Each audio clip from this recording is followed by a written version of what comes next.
Hi, my name is Coach Jim O'Connor from WellnessWord.com, your trusted body transformation resource.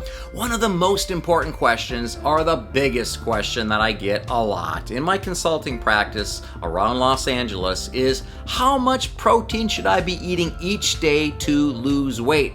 Once again, they ask me, how much protein should I be eating each day to lose weight? Because they've heard, the client, that eating protein can help lose weight. So I will tackle that question in today's video, so pay close attention. You're going to be completely crystal clear after you leave this video, know exactly what to do.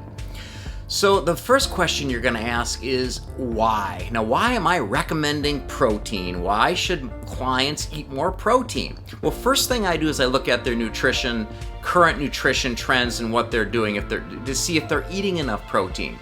Because what's going to happen in order to lose body fat is you need to be in a caloric deficit or hypocaloric nutritional plan. So that's going to require day after day decreasing calories, which is going to in turn help you lose body fat. But let's remember now, when you lose body fat, you just don't lose body fat. Most people think it's just going to be body fat that's coming out and you're going to maintain all your muscle or even increase if you're resistance training. That is incorrect. You will lose muscle tissue along with fat on a hypocaloric or caloric deficit. That's really important to know. So the number one reason, and I have three of them, why you should be eating protein when you're trying to lose weight is you want to maintain your lean tissue, your metabolically lean muscle tissue, to keep your metabolism up, keep your strength while you're in a caloric deficit or a hypocaloric nutritional plan. Now that is really important because you also, by eating protein in a certain amount and certain times, you want to maintain muscle protein synthesis. Protein and leucine, an amino acid, can trigger muscle protein synthesis, which is important in helping maintain that muscle tissue as much as possible. You want to minimize the loss. So that's the number one reason. The second important reason is it will increase the thermic effect of food or eating. So when you digest a gram of protein, it just takes a little more energy, more calories or more caloric burn in order to digest a gram of protein than it does a gram of carbohydrates or a gram of fat. That's important too. It'll help your metabolic rate just a tad. And the third most important reason, there are three reasons like I mentioned, is protein will keep you full longer. When you're in a caloric deficit, you may be hungry. The goal is not to be hungry. When you add protein in your diet or increase protein, you're not going to want to eat as many carbs. You will not want to eat as much, which will lead to a caloric deficit. So those are the three main reasons why. Now you're probably asking, well, I know why, and I get it, Coach Jim, but how much? How much specifically should I be taking in? I'm going to make it simple for you. I'm not going to recommend this. This is the body of evidence and research right now.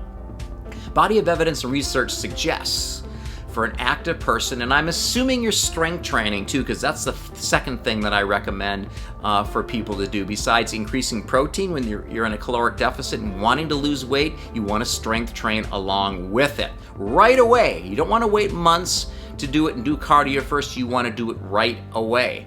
So how much? How much? Literature states this: 1.6 to 2.2 grams per kilogram of body weight. Let's make it even simpler for the people in the United States. 0.7 grams of protein, high quality protein, to 1 gram per pound of body weight. So if you're at 1 gram per pound of body weight and you weigh 150 pounds, you're going to take in 150 grams of high quality protein each day to help maintain your muscle tissue, metabolically active tissue, keep you full longer, and increase the thermic effect of eating to burn more calories and continue to have your metabolism booming a little bit faster. So once again, 0.7 grams per pound of body weight up to 1 gram per pound of body weight. That's the ideal according to science. You may need to increase your protein. It might be necessary if you sit down and take a snapshot of what you're eating right now. That's generally what I see with my clients, is I ask them to increase it slightly. Now the last question you're asking is, okay, Coach Jim, I get what you're saying, the first 2 points. Now, tell me exactly what type of protein. That's very simple here. We're going to break it down into two types. Number one, animal protein, in my opinion, and according to research, is the best because it has the most essential amino acids. It has enough leucine to trigger muscle protein synthesis. So I recommend animal protein. So some of you are saying, wait a second, I don't eat animal protein. I don't eat beef. I'm a vegetarian. I'm a vegan. I get it. Well, the good news is this. You can still get results and get enough protein. You're just going to have to pay a little more attention on a vegan type of diet. And there's positives and negatives to animal protein and vegan. With the vegan diet, sometimes you're deficient in vitamin B12. You could be deficient in omega-3 fatty acids, maybe vitamin D, maybe calcium, iodine, iron, and also zinc. So you have to make sure that you're not deficient in those if you're on a vegan diet. But if you are, what you can do is eat a little more protein. So it may take up to maybe 1 gram per pound instead of the 0.7 grams per pound of body weight. You need to combine, let's say, legumes, certain type of legumes, let's say rice and beans for a complete protein to get all the amino acids to help trigger muscle protein synthesis to keep that metabolically active muscle tissue, which is so important and so key. So yes, you can do it on a vegan or vegetarian diet. It may take a little more focus and concentration. And what I also recommend is a good legume, like a pea protein powder to help supplement, because that can make your life a little bit easier to help trigger muscle protein synthesis. So there you have it. You have that complete understanding now of why you should have protein, how much you should have when you're on a caloric deficit and wanting to lose weight, and what type. So you are clear. Now, all you need to do is go out and take action.